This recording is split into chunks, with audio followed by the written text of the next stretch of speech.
My next guest is here to talk about a topic that is more relevant than ever in this digital age, the importance of building your personal brand.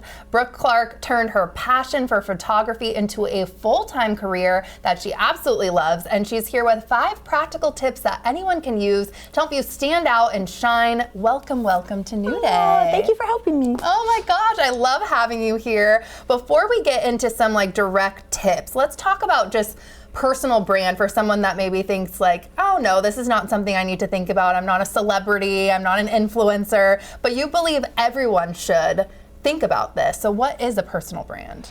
I love it. So I think if you stop somebody on the street and you say, what is personal branding? They're like, we do know what brand is. We interact with brands that we love, and those are associations. So in the business world, if I say Disney, what do you think about? Yeah, I mean, all the movies, Beauty and the Beast, everything. Right, it's family, it's memories, it's things we did together. If I say Nike, we think winner, competition, yes, right? Competition. And so you're like, oh, well, what does that mean if we're talking about ourselves? It's the things we want people to associate with us. And if you are building a business, whether you are a mom who's building something on TikTok or you are a big business, it's what do people associate with you?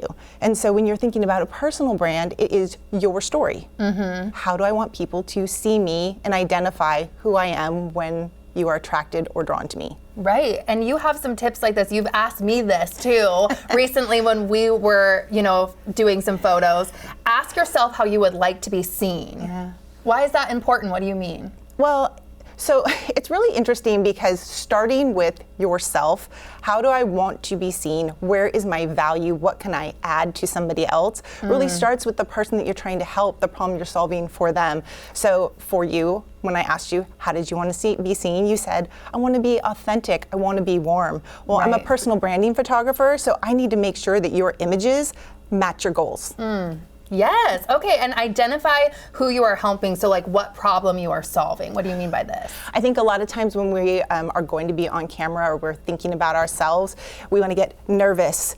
Well, the thing that helps me calm down is immediately when I am of service to somebody else, now I'm just a helper. So it's like if you are starting a business, you're thinking about doing something in the business world, the minute you start thinking about how you are being of service or helping someone else, that's where it begins. I know, when you feel like you're helping someone. So an intentional style is one of your tips. What do you mean by this? Okay, so this really speaks to theme. Again, I'm gonna start with myself, but when you think of personal branding, this is our team. We are all individuals. Some of us really like to be on camera, some of us don't, but we work beautifully together. So what we said is our color palette is black, gold, and white. You can pick what you want to wear, use the props that you enjoy, make it seem like if somebody looked at it, they already feel like they know you.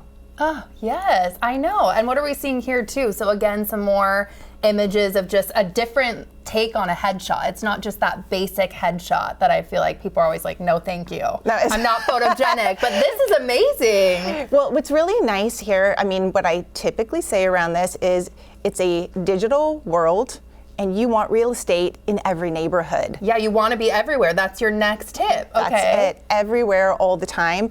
And with these examples as we're going through, you want it to be recognizable. The very best that I ever hear after we do personal branding is when somebody meets you, if they say, I feel like I already know you. Oh, yes. That's the best. We know we've done a good job when somebody feels like they can relate to you, like they connect to you, when all they've ever met is your digital handshake.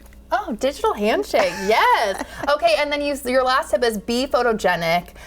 So I don't know if you have any tips for the average person, because you probably hear this all the time. I'm not photogenic. So here's a picture too of maybe. Well, he is. Yeah, he is.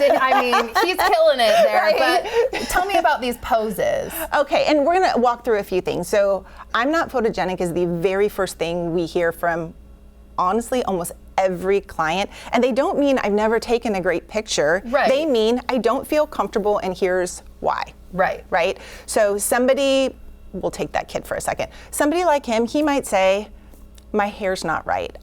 So we would say, great, you're gonna sit in hair and makeup with us and we're gonna make sure that you feel great before you go to set. Somebody who says, I'm not the size or shape that I'm comfortable in, but I still need to be on camera. Now we're gonna talk about angles, dressing for our body size.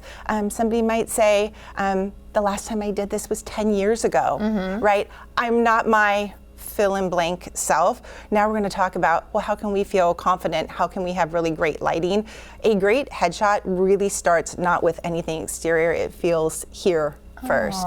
Oh my gosh. Thank you for these tips. Thank you for being here. You know I love working with you, and I think this is very helpful.